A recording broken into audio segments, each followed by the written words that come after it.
Good evening, ladies and gentlemen, and welcome. Some of you will recall we hosted the International Crisis Group about a year ago, and we were so impressed with the work that they do, we invited them to come back, especially in light of a recent report that has just been published and that has garnered a lot of attention, which we will be focusing on in our discussion.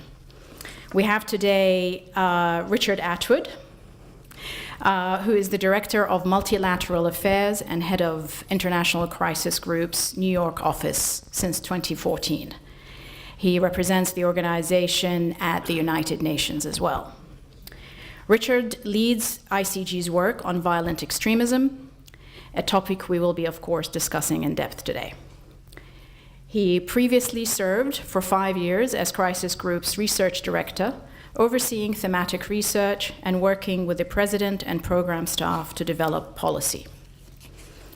Before the Crisis Group, Richard worked for over a decade for the UN and other organizations in, that's a long list, Afghanistan, Palestine, Lebanon, Iraq, Pakistan, Nigeria, Kenya, Kosovo, Timor, Peru, and Guatemala, amongst others.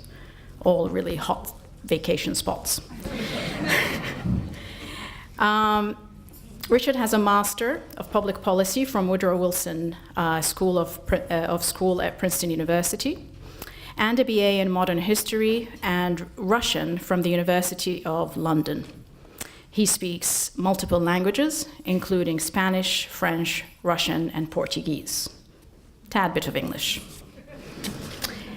That moves us to Robert.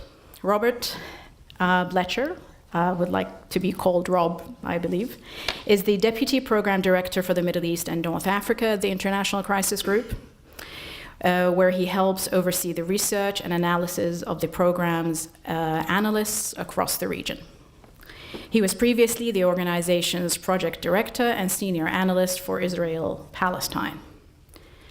Before joining the Crisis Group, Robert consulted with NGOs and the UN, and prior to that, he taught at the University of Richmond and Stanford, whilst he earned his PhD in Middle East history, leaving him a perpetually recovering academic, fascinated by the political and historical legacies that policymakers inherit. Rob, who lived for many years in Damascus, Jerusalem, Ramallah, Cairo, and Amman, currently resides in New York. Rob's areas of expertise include the geopolitics of the Middle East, the Israeli-Palestinian and Arab-Israeli conflicts, and Jordan. His languages include Arabic, French, Hebrew, and, of course, English. Please join me in welcoming our speakers and our conversationalists for this evening. I will start by opening up the discussion on the report that's just been issued. Well, recently. So the Crisis Group recently issued a landmark report titled, and I love the title, Exploiting Disorder, al-Qaeda and the Islamic State. It's my understanding that this is the first time for the Crisis Group, to issue such a cross-cutting report on this scope. Can you tell us a little bit more as to why a decision was made to undertake such a report and highlight the primary findings for us, please? Yeah, of course. Well, thank you. First of all, thank you very much for inviting us. Thank you all very much for coming. We really appreciate how many of you are, how many of you there are tonight. As you say, this was the first time that Crisis Group has attempted to write a report of this breadth and scope. It really, I don't know how much you know about the International Crisis Group, but we have analysts in about 40 different countries across the world. They are steeped in the politics and the history of the countries they work in. They try to talk to everyone. They really have an enormous amount of understanding. They're usually among the foremost experts in the countries they're working in. What we tried to do in the report is draw from their expertise as much as possible. It's a report that spans geographically West Africa all the way over to South Asia, so Nigeria all the way over to Pakistan. Its focus is the Middle East, but it spans this wider geographic area. And we really tried to draw from the expertise of our analysts, but put it together in a coherent story. We wanted to write a report on the Islamic State and al-Qaeda and other extremist movements, I think for a few reasons. And we wanted to take this sort of broad lens for a few reasons. First of all, I think because of the evolving threat that the Islamic State and al-Qaeda are posing. The Islamic State, of course, seizing territory in Iraq and Syria, but also in other places that we'll talk about. And part of the sort of hidden story, I think, of the last few years is that al-Qaeda has also evolved and is perhaps more dangerous now than it has ever been. And here I'm not talking about al-Qaeda, the core of al-Qaeda in Pakistan, but I'm talking about some of its affiliates. So Jabhat al-Nusra, which is an al-Qaeda affiliate in Syria, al-Qaeda in the Arabian Peninsula and Yemen, and some of the other al-Qaeda groups. So we wanted to write a report on this, on the sort of evolving threat that the Islamic State, that al-Qaeda and some of some other similar movements pose. I think we also wanted to take this wide look because Crisis Group is a conflict prevention organization. We work to find political solutions to conflicts. And yet if you look across the conflicts that we're working on, it's striking now how many of them have, among their most powerful protagonists, groups that use terrorist tactics, but are now much more than terrorists. So they use terrorist tactics, but they also control territory. They provide some basic governance. They supplant the state. They often rule through a mix of co-optation and coercion. They often have ties to communities. They often tap the community's genuine grievances. They're often large insurgent movements as much as they are terrorist groups.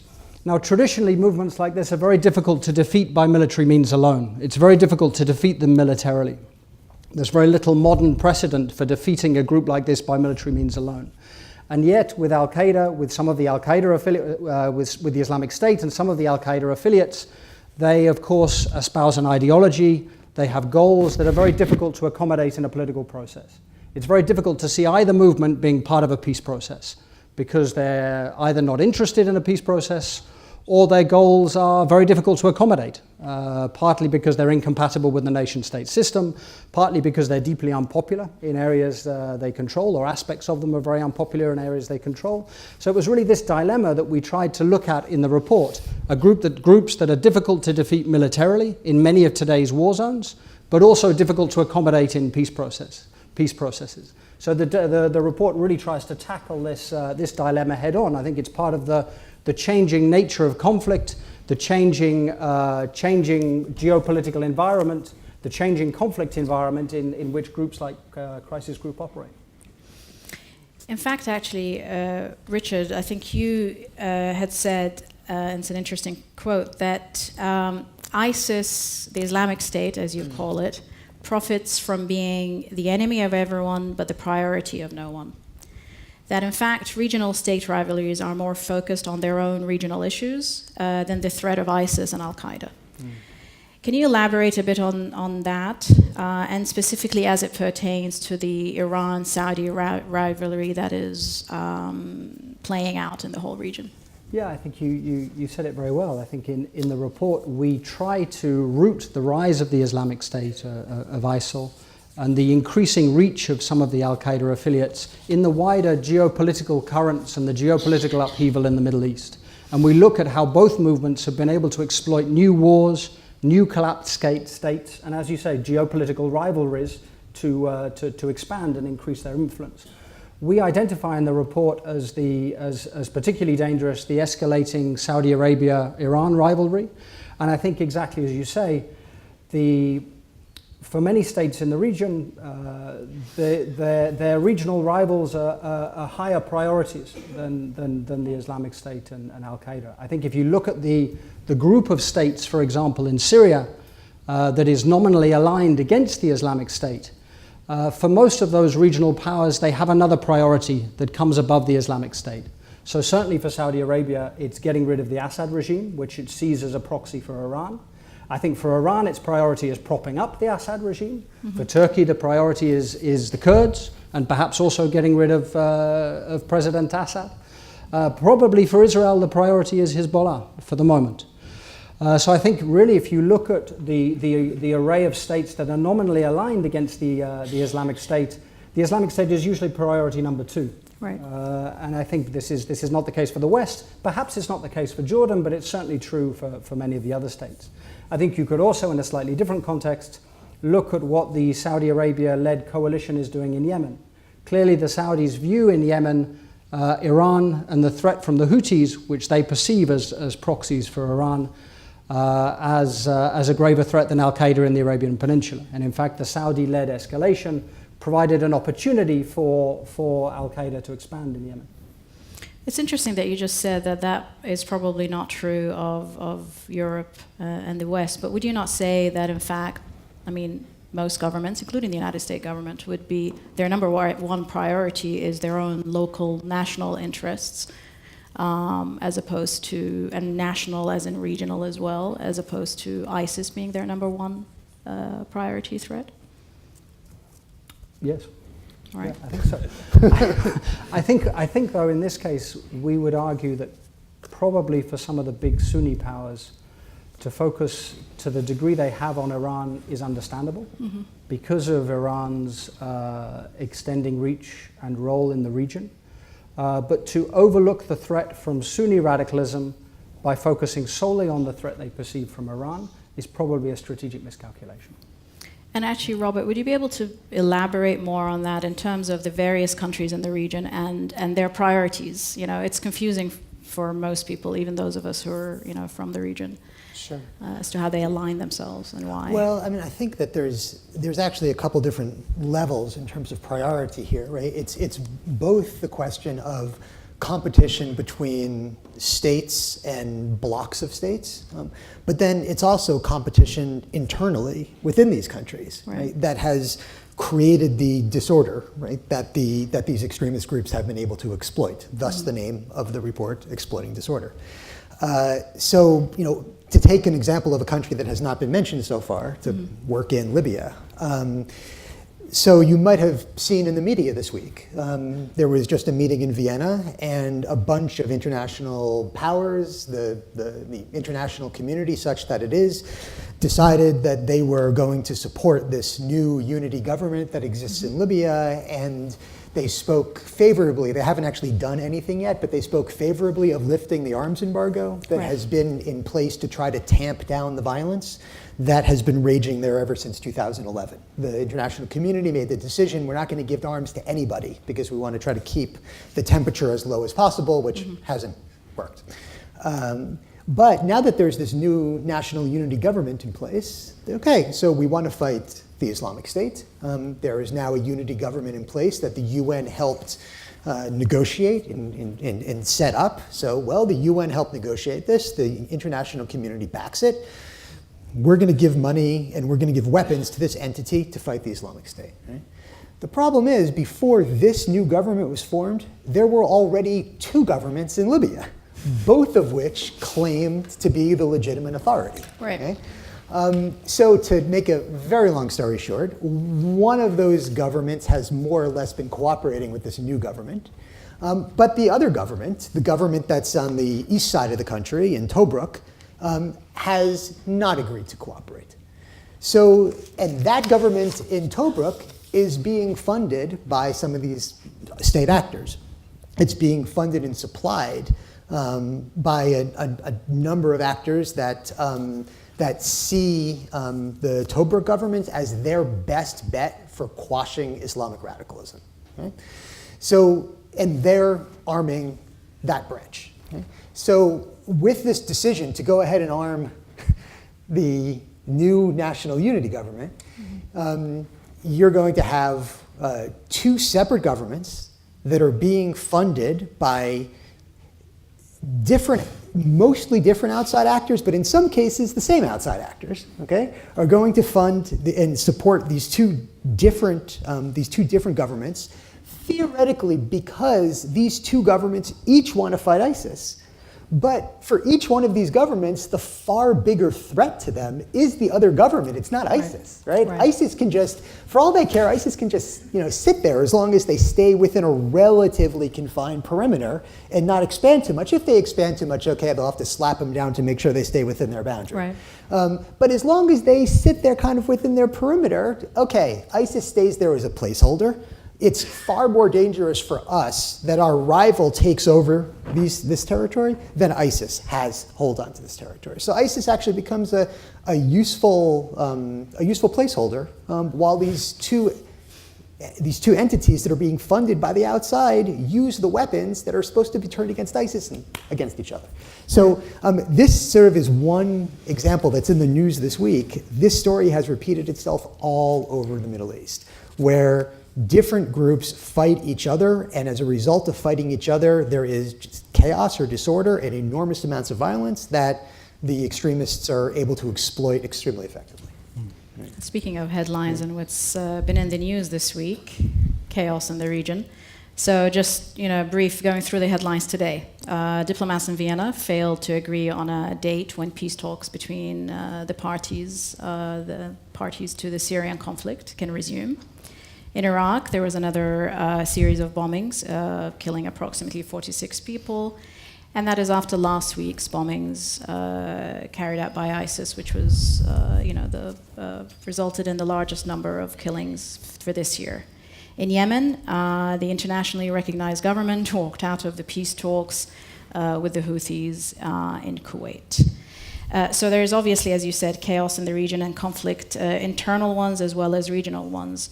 What would you say is your assessment, and this is addressed to both of you gentlemen, for the future in Syria?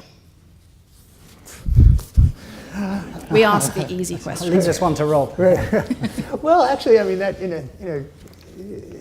in a way, that's a relatively, unfortunately, sadly, it's a relatively easy question, right? Right.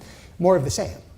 There's very little indication that any of the multiple sides has arrived at the conclusion that a negotiated alternative is possible, and that there is a path to get there, and that alternative is preferable to the situation that they are currently enduring. Right. So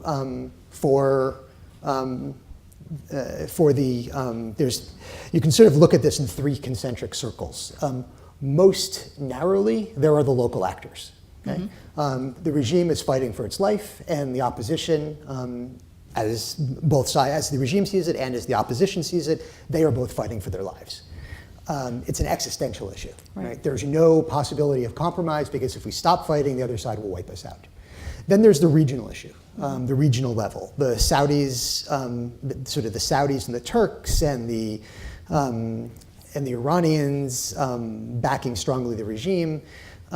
Also, as far as these regional players see it, this is existential for them, because the stakes of what happens in Syria, if it does not turn out favorable to them, will create a domino process such that ultimately their most important interests will be affected if they don't win.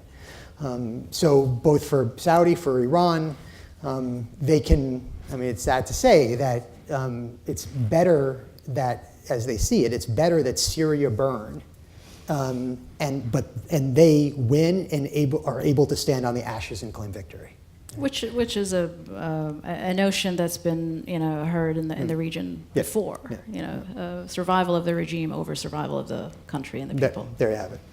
And then there's the third level, which is the international level, which is the U.S. and Russia. And I think here, if you're looking for a glimmer of hope, this is the best place to look, because I think until the global powers get lined up, there's relatively little chance that the other levels are also going to line themselves up toward a negotiated settlement. That is not to say that if Russia and the UN and the US agree, everything else falls into place. That's far from the case.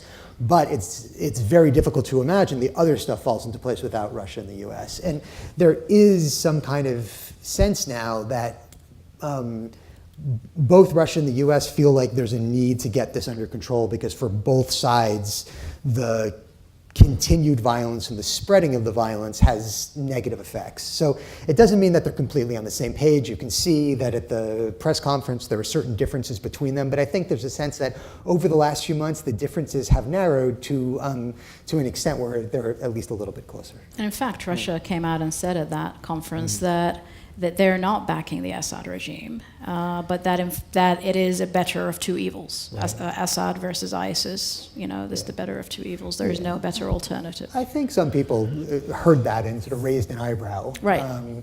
But I think that it is the case that if they felt there was a reasonable alternative to the Assad regime that would protect their interests, right, they would be happy to go ahead. I don't think they're not committed to Assad as a person, but they insist on a regime that supports their interests. They just feel that if you take Assad out of the equation right now, the regime will fall and it will be impossible. He as the linchpin, he's the only thing that's protecting that regime. As long as that's the case, they have to back him. Right. Richard, one of the primary focuses that the report had was the creation of ISIS, if you say. It looked at the rise of ISIS or in the Islamic State in Iraq, and as it related to both the US invasion and the policies adopted in its aftermath. Can you expand on that, please? Yeah, sure. I mean, Rob may want to come in on this as well, but we look back to explain the rise of the Islamic State in Iraq. I mean, the Islamic State is many different things, but it's predominantly a movement that's rooted in the recent history of Iraq and perhaps Syria too. And we go back to the US invasion in 2003. Some of the policies in the aftermath of the US invasion, which left Iraq's formerly ruling Sunni minority largely marginalized. The de-Baathification left many Sunnis unemployed. The dismantling of the army left, again, many Sunnis unemployed and in their minds marginalized. So we look back at that. I think as important as the aftermath of the US invasion was the aftermath of what people call the awakenings, the Sahwa. The awakenings was when Sunni tribes rose up against al-Qaeda in Iraq, which was then the precursor to the Islamic State. And they did this on the understanding that they would receive a greater stake in the Iraqi state. During Iraqi Prime Minister Nouri al-Maliki's second term, this didn't happen. Instead, he continued to marginalize them. He deepened the sectarian governance. And I think this did two things, and in the report we look at this in some detail. First of all, it further marginalized Sunnis in Iraq. It left them further excluded. But it also undermined many Sunni leaders that had gambled on political participation in Iraq. It widened the gap between many Sunnis and their elites, again because many of the elites were delegitimized by their being prepared to work with the Iraqi government. And I think it's almost this gap between Sunnis and their elites that the Islamic State, which by then had regrouped in Syria, was able to exploit. Now I think it's a wider issue as well, because I think the sectarian dynamics, the Sunni-Shia split in the Middle East and in Iraq in particular, but also more broadly in the Middle East, I think that's widely understood. But the intra-Sunni dynamics have been as important to the rise of the Islamic State, and this is really what we try to tease apart. Do you want to add anything to that? Yeah, well, if you look within the Sunni community, there's the kinds of divisions that Richard's talking about are all kinds of social and economic divisions. So ISIS has been very effective, for instance, at setting rich against poor. It's been very effective at setting the rural communities against urban communities. It's been very effective at youth mobilization and taking advantage of the alienation of the youth from their leaders to offer them a new kind of model. So it's those kinds of alienation. It's proved extremely useful to ISIS within the Sunni community. And I think on the flip side, just as the divisions within the Sunni community are very important, there's also divisions within the Shiite community, which are very important. So if again, these are headlines of the week, or the headlines, say, of the last couple of weeks. You might have seen that a group of young Iraqis led by a politician named Muqtada al-Sadr overran the Green Zone, the governance zone in Baghdad. First time it ever happened. Seen as a very significant uprising of the streets against the established leadership. This Muqtada al-Sadr is Shia, and he was doing this against a mainly Shia-led government. So everybody's familiar with the Sunni Shia story, right? But then you have But then you have this other story as well. This extends beyond politics. It extends to the military realm as well. So, and economic. I mean, it's the sort of the cultural classes within the Shiite community. Absolutely, absolutely. What I was going to mention is, in terms of the military, I was going to say in terms of, you hear about this counter-ISIL campaign. Right now in Iraq, there are effectively 2 counter-ISIL campaigns. Right? There's one that's being led by the Americans and a variety of Iraqi forces. And then there's the one that's being led by the Iranians and a variety of Iraqi with some Iranian forces. And they're competing with each other for who's going to take the military lead against ISIS and ultimately end up in the north of the country in the city of Mosul, which is kind of the crown in ISIS's territorial jewel. So pretty much at every level, you have these intra-communal splits that if everybody would just focus their firepower in the same place on ISIS, there's a lot of firepower there to be focused. But they spend more time fighting each other than they do ISIS. Right. Yeah. I think we should also be clear that the ISIS in the Islamic State and areas it controls has also been enormously brutal. I mean, it's combined coercion very effectively with the type of co-optation Rob talks about. Yes. So it's used enormous brutality against people that could threaten its interests, that could threaten its grip on power, but it's combined this by weaving together, exactly as Rob says, a sort of web of classes and interests and groups whose interests, even if not the ideology, whose interests align with those of the Islamic State, or who fear Baghdad as much as they fear the Islamic State. And in fact, the report elaborates on that, and in terms of that strategy that you just speak of, and the likelihood of its success. The fact that it's not correcting some of the mistakes that had been made with the awakening. You know, the awakening was very successful. It pretty much destroyed al-Qaeda in Iraq at the time. But one of the faults that it speaks of, a primary one, is the fact that the military success was not followed up with political involvement. The Sunnis were not allowed to participate in the political movement. And there doesn't seem to be any room for that now with this strategy. Well, that's the big question. Right. And we describe in the report that you know, the information we have from our analysts that talk to people on the ground is that the counter-ISIL strategy from the ground, we haven't heard people articulate it like this, but what it looks like on the ground is that leaflets are dropped in or people are warned to evacuate areas that the Islamic State controls. There's then very heavy bombardment. And then, of course, the Islamic State also booby traps the areas, so there's large destruction.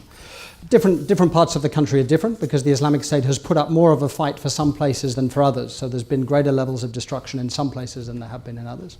But then after the bombardment, a sort of patchwork of different units, and again, it's different in different places, but Iraqi army units, Shia militias, some Sunni police or other Sunni forces advanced to take the territory back from the Islamic State. Now the real question is whether the politics that comes in the aftermath of pushing the Islamic State out of areas that it previously controlled can be better than after the awakening. Now, I think it seems that at the moment the strategy is to use reconstruction aid to sort of re-legitimize Sunni elites whose bonds with communities suffered because of what happened under Prime Minister Nouri al-Maliki. Now, whether this is possible, I think it's early days to say. I think in some places, from what we've seen, that strategy, I think, will be, I think we can see some holes in that. What were the report's recommendations vis-a-vis the strategy in order for it to succeed?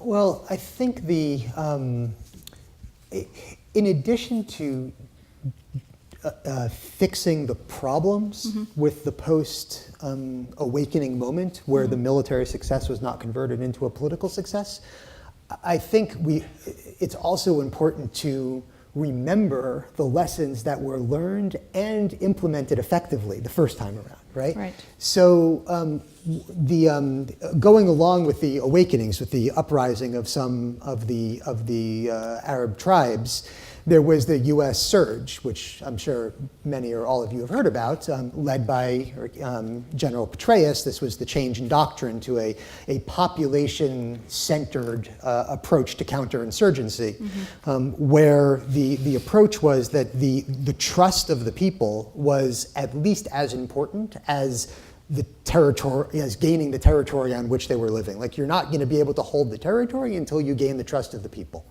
Now, the military situation was different then than it is now. At the time, it was more possible to take a neighborhood, establish a police station, get the police in there, show that life could be normalized to a certain extent, then move on to the next neighborhood, right? And you get slow, step by step by step, you gain the trust, and then you move on to the next neighborhood so that people, when you're coming, they know that they don't have to be more scared of the invasion, they don't have to be more scared of the retaking than they are of the people ruling them, right?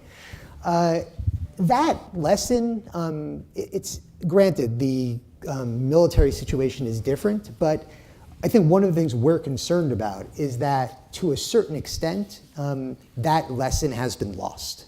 And the kind of approach that Richard talked about is enormously, enormously violent, right? Because you have to take these cities back from ISIS, who in many cases booby traps these cities and makes it difficult for people to come back and destroys buildings when they leave.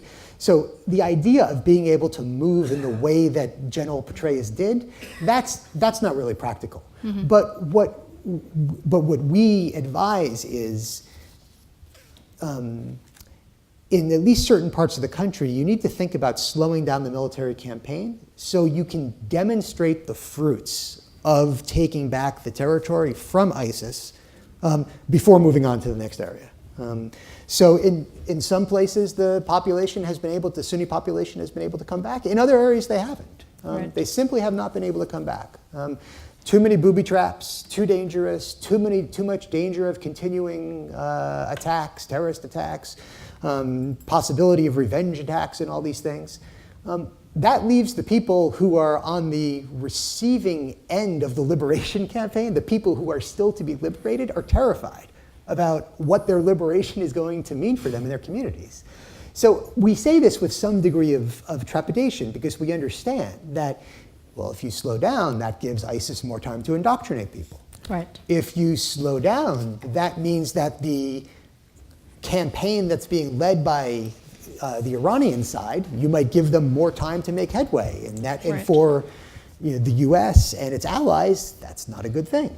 Sure. So there's all kinds of dangers, but I think that we are worried about the consequences of a campaign that not only does not repair the problems with previous campaigns, but does not even remember the important adjustments that were made to enable them to at least partially succeed. Right.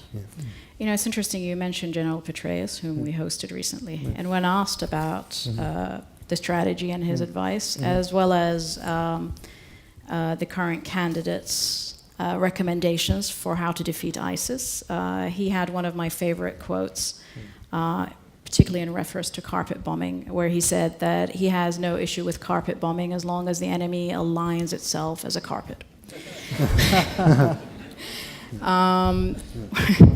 What would your comments be on our potential future U.S. president and recommendations for how to defeat ISIS? Now that we've, it's obviously down to two possible candidates. Right. There's the politics and there's the policy, right? I think that there is a mood among much of the political class in the U.S., and I don't think this is not about Democrat versus Republican, right? I think it's sort of across the board, right. Especially among people who follow foreign policy regularly, that Obama has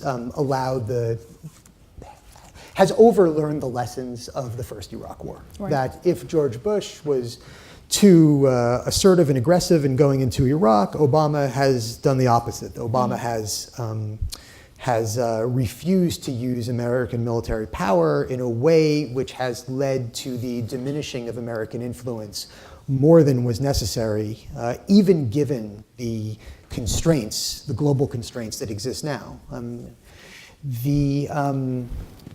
I think that there is a sense that the next president, whoever it is, when he or she comes in, is going to want to at least politically show that they are sensitive to this sensitivity, okay? And will try to make the case for America being back on the international scene.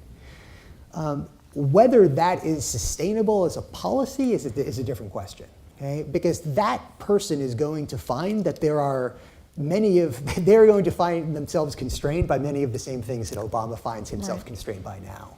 And if one of the problems is the lack of a clear-cut solution on what to do on the day after, if you were to accelerate American military intervention and you were to bring about the day after more quickly, you will only be facing the unknown question even sooner. Right? If you were to get rid of ISIS tomorrow, push them off their territory tomorrow, and I'm not saying that would be easily done at all. There's all kinds of complications that we could talk about how to do that. You're going to have a continued insurgency. You're going to have regional powers vying for the territory that ISIS now controls. You will not have an answer to the question of how to, for instance, in Iraq, you can do this for each country in the region, but in Iraq, how the Sunnis would be incorporated. So are you going to be better off than you are now? Are you simply setting the stage for the next wave? In the report, Richard could talk about this, in the report we talk about waves of Islamic extremism, that this being the fourth, and we talk about each one getting worse. So are you going to be just setting the stage for the fifth, which is even worse than the fourth? So I think there's a lot of unanswered questions on the policy side, but on the politics, yeah, I think we can all sort of see what direction it's moving. And in fact, I'll move back to you, Richard. The report, of course, is speaking of Islamic Sunni extremism, specifically focused on that. Which, of course, it doesn't only come in the form of the Islamic State in Iraq or Syria. It covers other regions, like you mentioned earlier, Libya, the Sinai, South Asia, and Boko Haram, of course, specifically. Can you elaborate a bit more on that, please? On the way that the Islamic State has been able to spread? And al-Qaeda's sort of influence throughout, not just the Middle East, but going into North Africa. And, we always think of it in terms of Iraq and Syria, but really it's well beyond that. Perhaps then just very quickly a word first on the Islamic State and then al-Qaeda. According to a UN report that was published last December, about 30 or just over 30 organizations have declared their affiliation to the Islamic State. Most of these are very, very small. So most of these are security threats rather than stability threats. But they spread from Nigeria over to Southeast Asia. Of the big ones, and Rob can talk about Libya some more, clearly the Islamic State in Libya is the biggest outside Iraq and Syria. It's the affiliate with the closest ties to Iraq and Syria. It controls an area that's about 200 to 300 kilometers around the city of Sirte.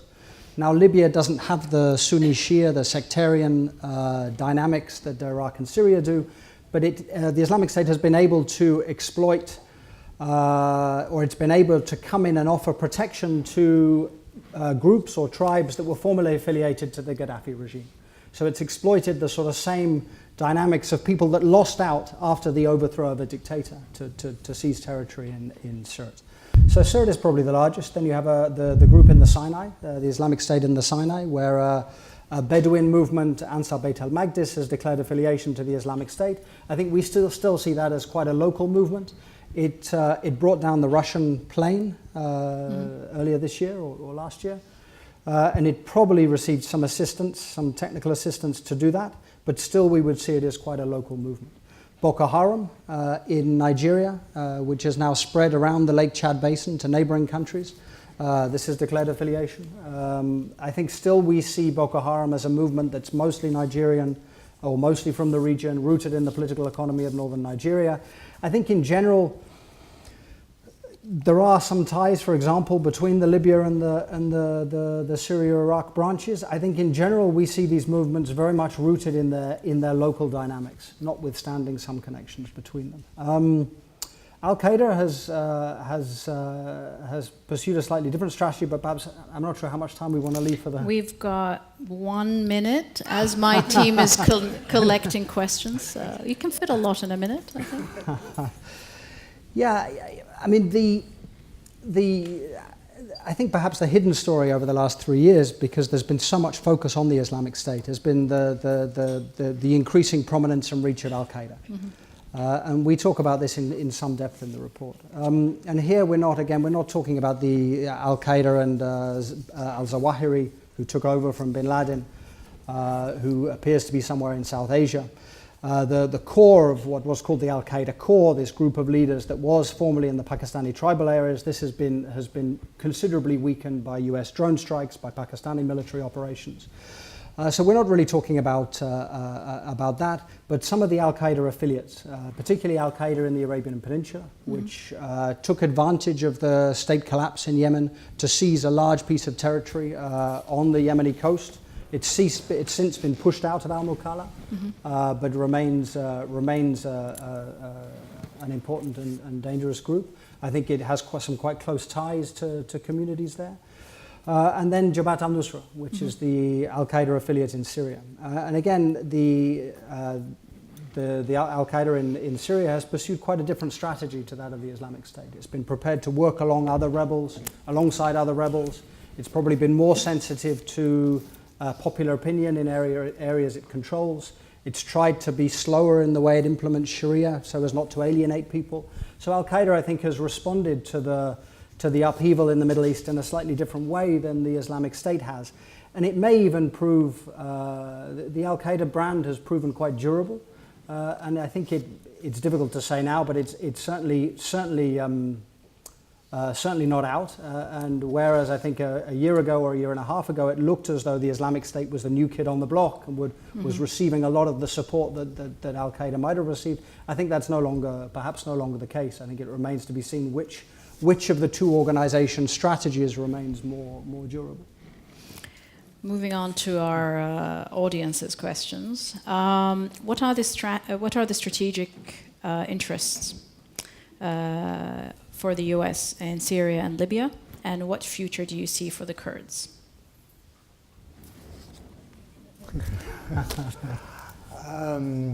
Strategic interest for the US in Syria and Libya? Yes. Okay.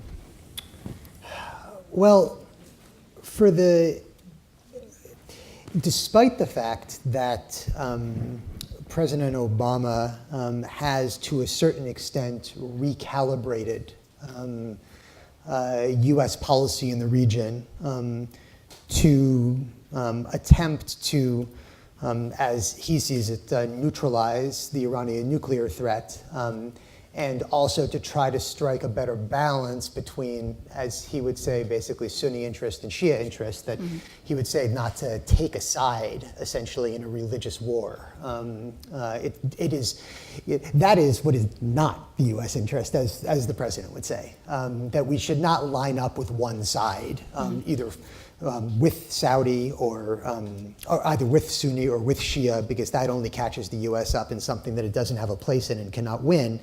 The U.S. still has an interest in, as it sees it, in containing a revolutionary Iran, a state or an Iran that is still wrestling with its identity between its Republican side and its Islamic side. And in as much as Iran continues to be active in the region, Iranians would talk about this as a forward defense system.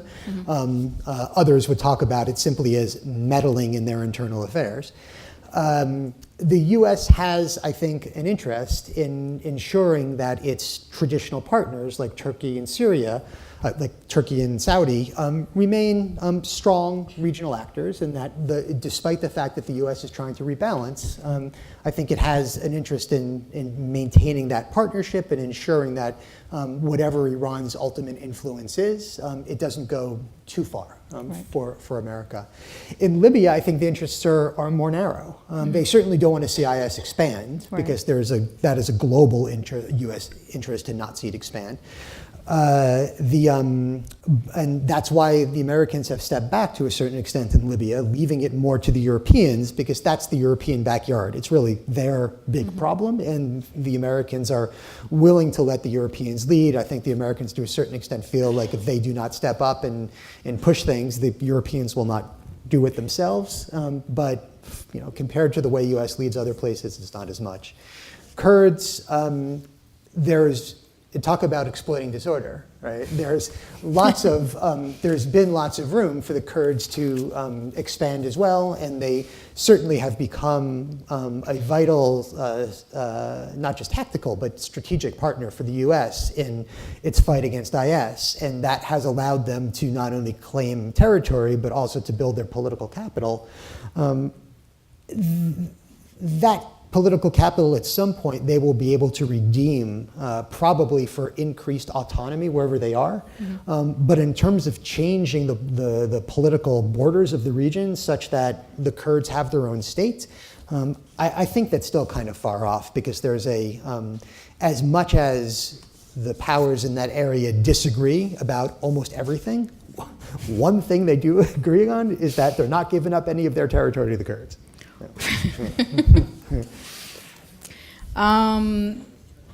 Many observers believe that the most positive outcome of the Arab Spring has been in Tunisia, where it all started. What lessons can be learned from the Tunisian model, and what are the implications for U.S. policy in the region? I'll take a shot. Yeah.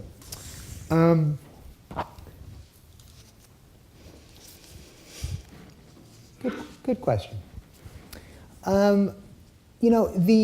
One of the most important differences between Tunisia and elsewhere is the way that Tunisians of all stripes across the political spectrum have dealt with the aftermath of their spring, right?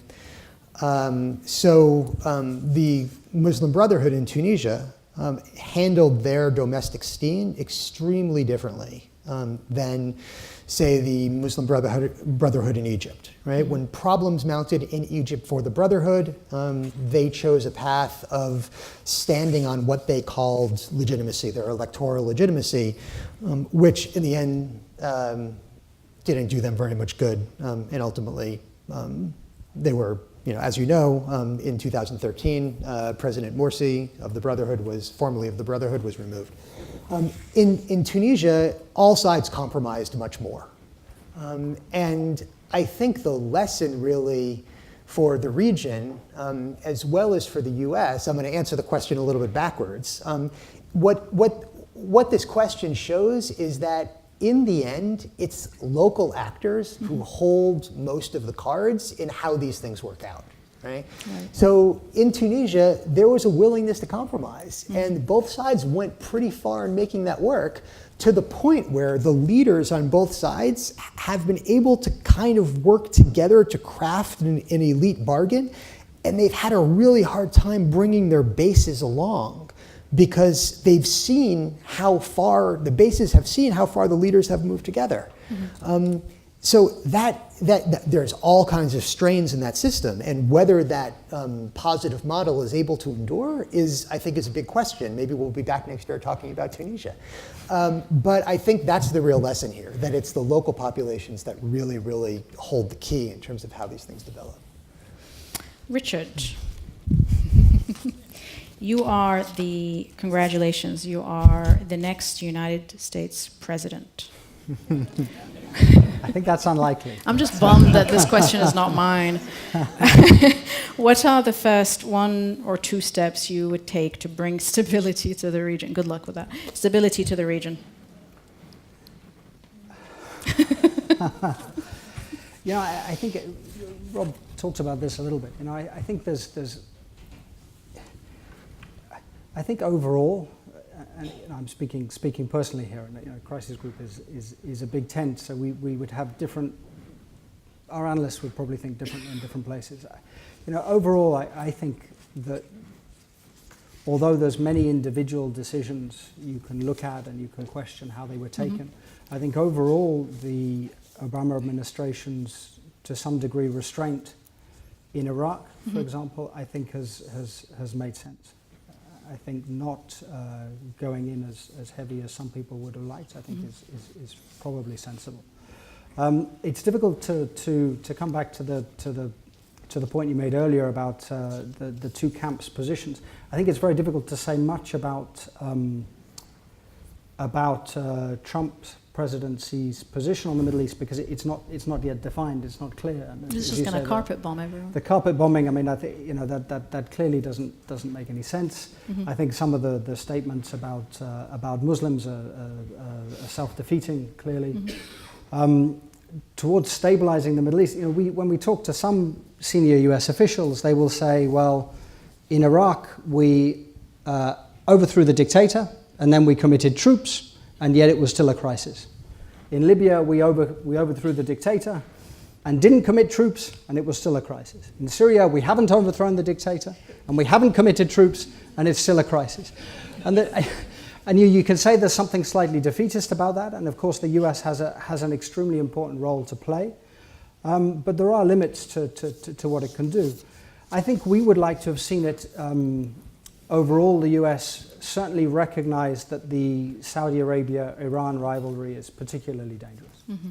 And while understanding, again, as I said earlier, understanding the Saudis' concern about what's happened, understanding the role that Iran has played in Syria, understanding the role that some of Iran's proxies have played in driving Sunni extremism, I think that's definitely important. But again, for the US to use the influence it has with its friends in the Saudi regime to try to encourage some sort of rapprochement between the Saudis and the Iranians, I would say that would be a very important step. Richard, you actually really answered this question as a politician by not answering it. What are the two steps? That's a good one. There you go. Maybe I will be president. You really took on that presidency very well. It's not a question, but a pivot. That's what I've been told. Actually, so taking on from that comment on Iran and Saudi, can you expound on why Saudi is more preoccupied with Yemen versus the more grave threat on the Arabian Peninsula? And what changes with the nuclear Iran? Does that change anything? Rob should probably talk about the nuclear Iran. I think for the Saudis in general, their main priority is the increasing role of Iran that they see across the region. I think if you look back a few years ago, Saudi Arabia was concerned about three things, probably. The first was Iran and its influence across the region. The second was the Muslim Brotherhood in Egypt, which was of concern. And then, of course, it was concerned about Sunni extremism and groups like al-Qaeda and the Islamic State. I think if you look at Saudi policy now, clearly the priority is Iran. Right. And that's what they see as the main strategic threat. Now, of course, they're still worried about Sunni extremism. They're less worried now about the Muslim Brotherhood, I think, because of what's happened in Egypt. But the primary concern is Iran. They perceive that as the major threat to their interests across the region. As we say, I think we can understand that, but we do see it as perhaps there's an element of strategic miscalculation. On the nuclear deal, I think its immediate importance is probably more symbolic than real. But symbolism can be extremely important and have very important real consequences.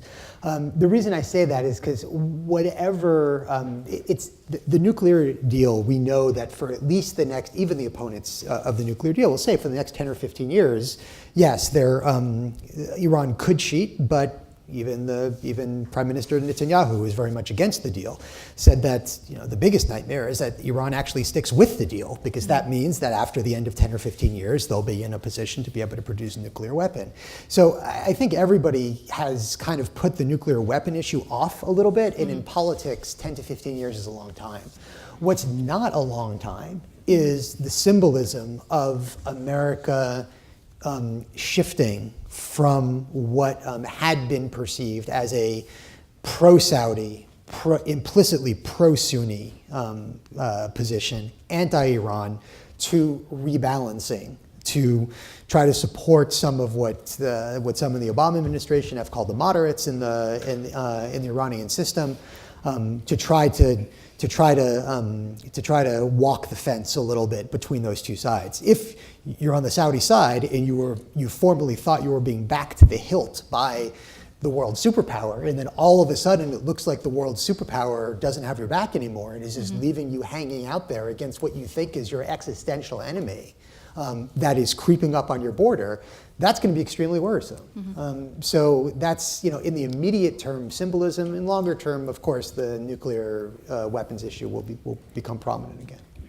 And in fact, one of the other headlines today was regarding a number of Jordanians that are going for training to Israel, which has been one of the consequences of this Iran-Saudi conflict, where a number of the Sunni countries in the region have gotten closer to Israel, the common enemy.